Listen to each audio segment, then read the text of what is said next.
Greetings and hello everyone, Comic Novice here, and as we inch ever so closely to the conclusion to the 2022 round robin conclusion, I think we should take a step back and look at the penultimate issue, the 10 pages of the final two pitches from 2021, as well as the 10 pages for this year's round robin. Now, obviously, we do know that the Robins won versus the Suicide Squad 7, but I want to take a look at the quality of both of them and I guess ask the question did the fans get it right?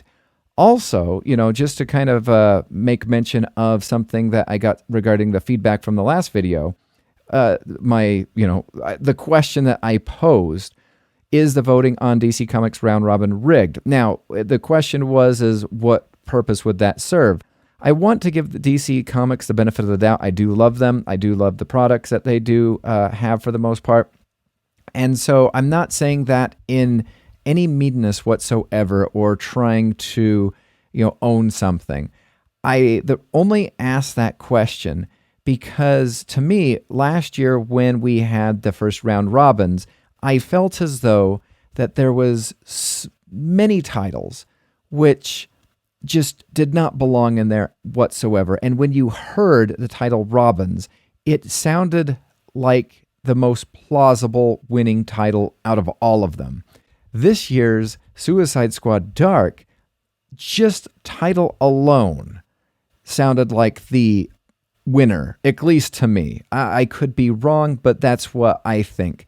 And the reason why I just feel as though it was slated that way is because I feel as though it's easier to already have a winner with art already done, with a script already done, if you kind of are already setting the stage. Also, my biggest annoyance with everything regarding this year's round robins, I didn't pay attention really close to it last year. I wanted Robins to win. It won, whatever. But the main reason why I have such issue is, granted, some of the numbers were evident of which one won and which one lost. However, you had the Instagram numbers, which never gave you any numbers. It gave you a percentage. I want to know the voting total.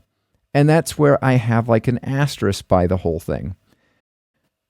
So I want to take a closer look at the fans' choice and the one that was the runner-up to see which one was the right choice. Was Robin's the right choice, or maybe was Suicide Squad the right choice? And then, of course, looking at this year's, the Superboy versus the Suicide Squad Dark.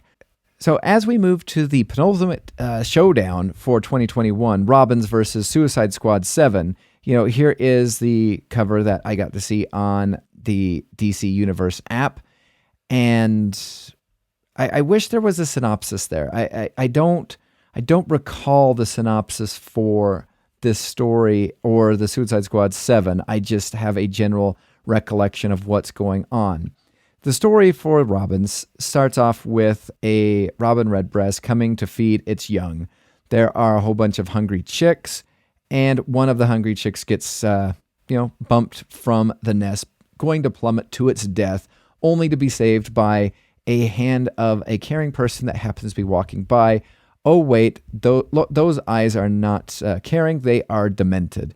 So that said person, as a thank you for kicking out that poor baby Robin, decides to throw a grenade into a tree. So obviously this person is not a well person, to say lightly.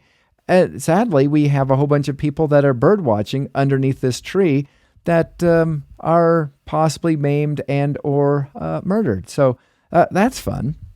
Now we go to Bloodhaven, where we have this anarchy cult that is going to be doing anarchy. And I do hate this because it starts talking about conspiracy theorists and, democracy and whatever. And I don't, it's just way too on the nose for what I think as comics can have a message, but I would like some escapism. That is one of my things that I don't like about this. We have Nightwing, who I guess is really up on his Dungeons and Dragon, or just is a secret D&D player. We have both Tim Drake and Damian coming in to help save the day. Eventually, we do get an appearance from Spoiler, who comes and, as Spoiler is basically trying to talk this person down and giving them their, giving up, and he's like, no, I'm not going back. I'm not going to go back onto if I admit that I'm doing this, I'm going back on unemployment, or they're taking me off of unemployment, and I wanted to start a cult, but as long as the government funded it, whatever. And then Red Hood pops up behind them. We have a fight with these anarchy people. We find that the bomb is easily diffused because anarchists and whatever are superstitious and simple. So, of course, the only thing that would disarm it is the letter A, or the A button. So they avert the crisis, and then they meet at Dick Grayson's place, where they decide to settle in and we are going to talk about how we all were Batman's sidekick, Robin, and decide once and for all that was a good thing or not. So that's where that story ends right there. We get into the Suicide Squad 7. Again, this cover art right here looks amazing. We have Harley up front. We have a whole bunch of people I don't know. So initially, I really like where this story takes place. We are outside of a monument. We have a whole bunch of people who are passing out flyers, and it says, the new Church of Bloods, you are going to die horribly now. And as people are getting this flyers, they find out that this new Church of Blood is a whole bunch of suicide bombers, and they start obviously doing mayhem and destruction, where the Suicide Squad 7 comes in. And here is my problem with this story. I think there could be so many plausible things. I like this action scene. We have El Dorado here. We have a whole bunch of people I don't know, and Harley Quinn. Now, basically you get a whole roll call for about 7 pages or so. We get to find out who he is, El Guaco, who is from the Batman Inc. I've not read Batman Inc. I thought for a second we had Deadshot right there. It is not.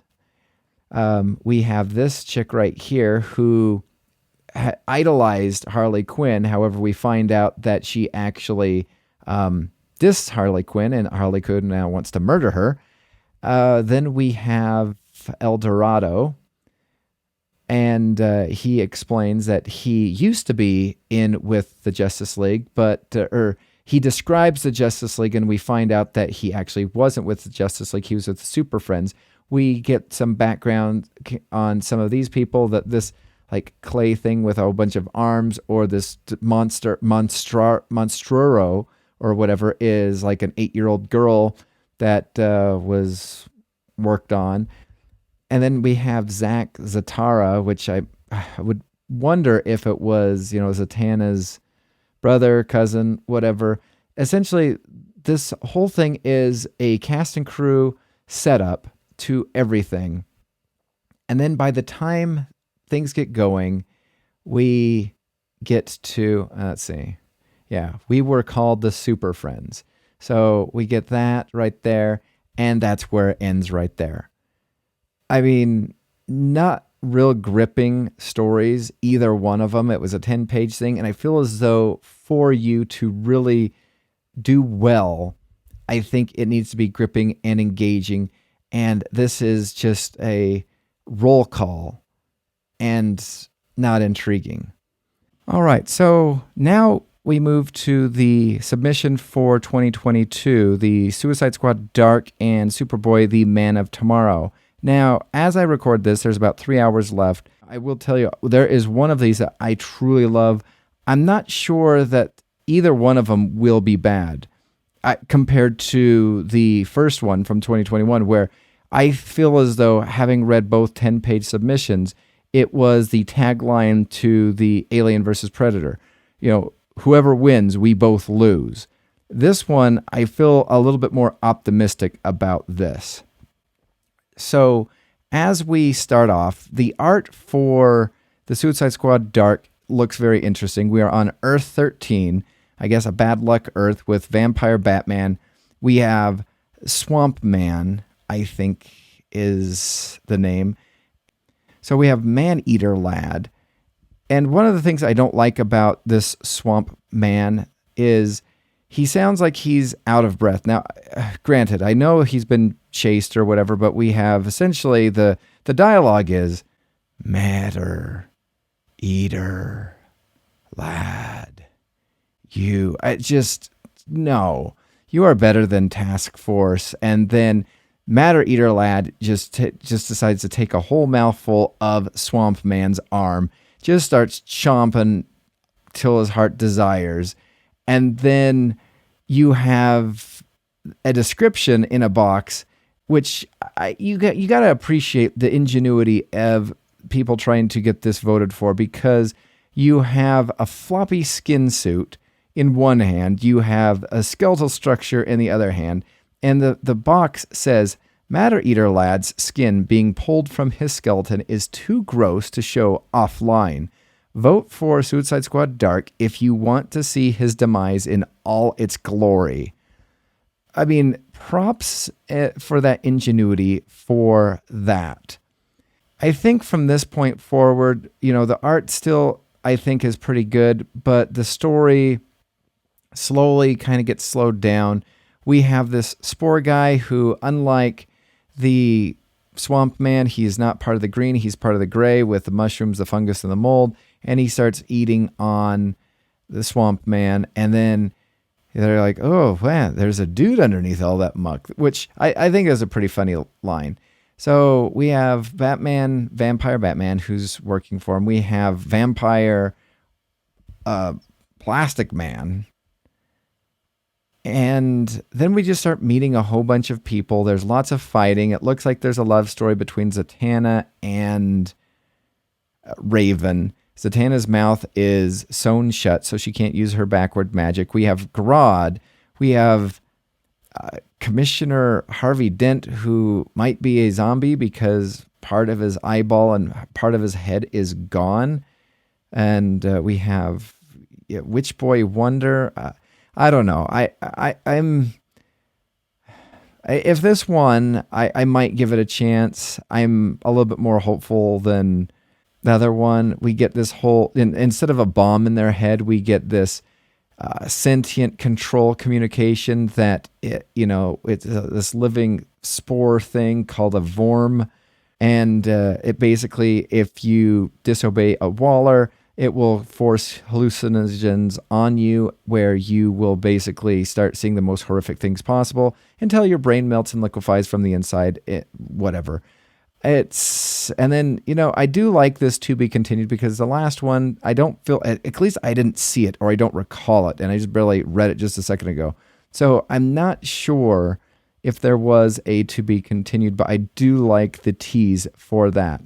Now, this one, Superman or Superboy, the Man of Tomorrow, I thoroughly like, and you could classify me as a DC comic house style art enjoyer. I like this.